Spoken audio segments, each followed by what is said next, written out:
चंदा जंगल और समय की दरार। बहुत समय पहले घने जंगलों के उस पार एक रहस्यमयी जगह थी, चंदा जंगल। यहाँ की रातें कुछ अलग थी। तारों की रोशनी जमीन तक उतरती थी, चांदनी में पेड़ झिलमिलाते थे और हर जानवर के चेहरे पर सुकून होता था। इस जंगल की रक्षा करता था एक बुद्धिमान बाघ, राजा रुद्र। दोस्तों, कहानी बहुत ही इंटरेस्टिंग होने वाली है। चैनल को सब्सक्राइब करके आखिर तक बने रहिए।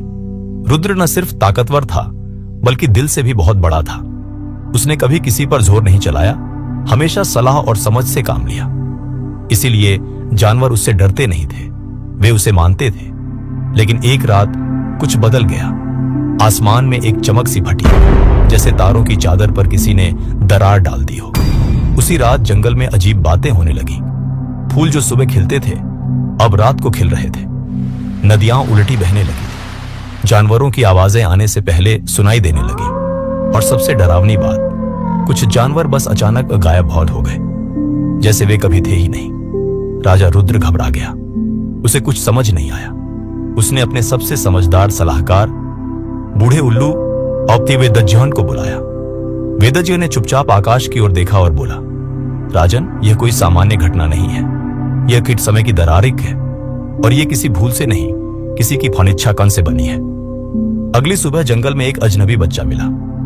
वह थका हुआ था, डरा हुआ, और उसकी आंखें बेहद पहचान सी लगती थी। मेरा नाम आरव है, उसने कहा। मैं चंदा जंगल से हूं, लेकिन भविष्य से। पूरे जंगल में सन्नाटा छा गया। आरव ने बताया कि भविष्य में चंदा जंगल नष्ट हो चुका है। वहां सिर्फ राख है, न पेड़, न पानी, न जानवर। और यह सब तब शुरू हुआ जब किसी ने समय में छेड़छाड़ की। उसने समय को मोड़ दिया ताकि सब कुछ वैसा हो जैसा वो चाहता था। लेकिन उसने अपने भीतर के अंधेपन को नहीं देखा, और उसी अंधेपन ने जंगल को जला दिया। उसने रुद्र को एक चमकदार आईना दिया, लेकिन वो कोई आम आईना नहीं था। जो भी उसमें देखता, वो अपने भविष्य का रूप देखता। रुद्र ने उसमें झांका और वो स्तब्ध रह गया।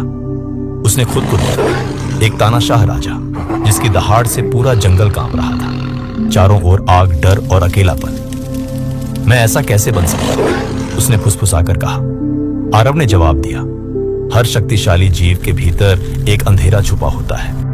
अगर हम समय रहते उसे न पहचाने, तो वही अंधेरा हमारा भविष्य बन जाता है। अब जंगल में समय की दरारें बढ़ने लगी थी। पेड़ बूढ़े हो रहे थे, बच्चों की हंसी डर में बदल रही थी। और तब जंगल में एक रहस्यमयी परछाई दिखने लगी, जो हर जानवर के कान में कुछ कहती थी, तुम सबसे खास हो, तुम्हें किसी की जरूरत नहीं, तुम राजा हो सकते हो। धीरे धीरे जानवर बदलने लगे। भालू गुस्से लगा, मोर घमंड में भर गया, बंदर चुपके से दूसरों को धोखा देने लगा। रुद्र को समझ आ गया, ये परछाई उसी अंधकार की है जो सबके अंदर पनप रहा है, और अगर उसे रोका नहीं गया तो आरव का बताया हुआ भविष्य सच हो जाएगा। रुद्र ने वेदज्ञ से पूछा, हम क्या करें? वेदज्ञ ने कहा, तुम्हें समय की दरार के भीतर जाना होगा, वहीं से सब शुरू हुआ है। रुद्र ने आरव, नन्हे खरगोश, चुपचाप सियार और बूढ़ी मगरमच्छनी के साथ समय की दरार में छलांग लगाई। अंदर की दुनिया अलग थी, जमीन ऊपर थी, आसमान नीचे, सब कुछ उल्टा, असली और भ्रम के बीच लटकता हुआ। वे एक महल के सामने पहुंचे, समय का महल, और वहां बैठा था वो शत्रु, और वो शत्रु था खुद रुद्र का दूसरा रूप, वही जो आईने में दिखा था, लालची, क्रूर, अकेला। मैं वही हूं जो तुम बन सकते हो, वो परछाई बोली। एक भीषण लड़ाई हुई। तलवारें नहीं थी, ना पंजे। ये लड़ाई थी सोच की, आत्मा की, पहचान की। रुद्र को अपने भीतर के हर डर, हर लालच, हर झूठ से लड़ना पड़ा। और आखिर में उसने कहा, मैं जंगल का राजा नहीं, उसका सेवक बनना चाहता हूं।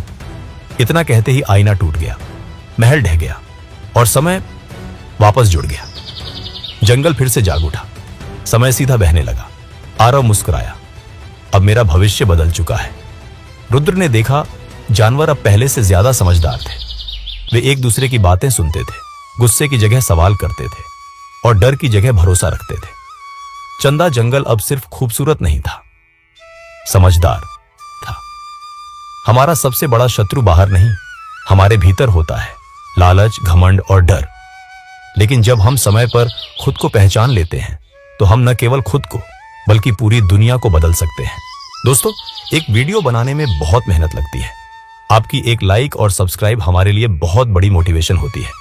कृपया एक लाइक और सब्सक्राइब जरूर कर दीजिए। मिलते हैं अगली वीडियो में।